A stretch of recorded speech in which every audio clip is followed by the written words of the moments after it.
a flying fortress. From a book about making vodka your own. This one calls for some absinthe. You know, the green fairy. How do you like them fairy wings? I actually plucked them off of a real fairy that I found floating around my apartment. They didn't like it. They did not like it at all. Go ahead and grab yourself a shaking apparatus. Pour in 1.5 ounces or 45 milliliters of brandy. Next, grab yourself some vodka and add about 1 ounce. Next, we'll need 3/4 ounce or about 22 milliliters of some orange liqueur. Love that cork sound. Orange extract alcohol. Finally, go ahead and add your green fairy.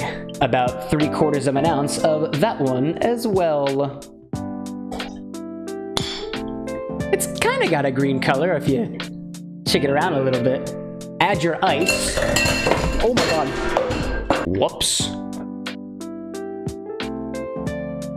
That's certainly one method of absinthe rinsing all of your glasses. People can do some stupid things when drinking absinthe, or before they even get to it. Once you've got that shit cleaned up, feel free to start over from the beginning.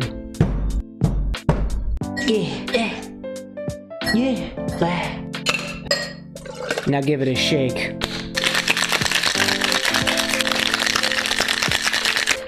Then strain it into a coupe. Top it with a little citrus wheel. That's pretty full. I'm gonna take a couple sips of it.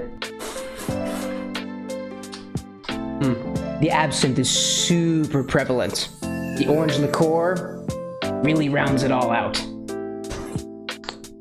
The brandy shines through as well. It's a little bit licoricey, fennel-y, orange zesty, rather pleasant if you're into spirit-forward drinks.